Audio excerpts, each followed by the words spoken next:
Hey guys, in this video I'll show you how to remove rows in Power BI. Now here I have this report opened up. Come to the home section and click on a transform data.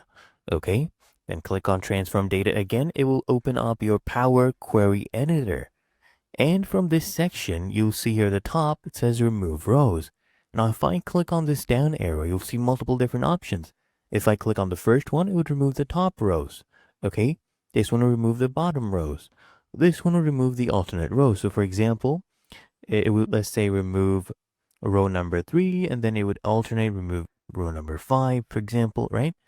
And then we have remove duplicates, remove blank rows, and remove errors. For example, I'll do remove duplicates. You just click on it and it will start the process. If there's any duplicates, it will remove it and will show here under the applied steps. As you can see earlier, I had also removed the blank rows. So that is how you do it. Really that easy and simple. Come here, click on X, and make sure you save the changes as well. And there you go.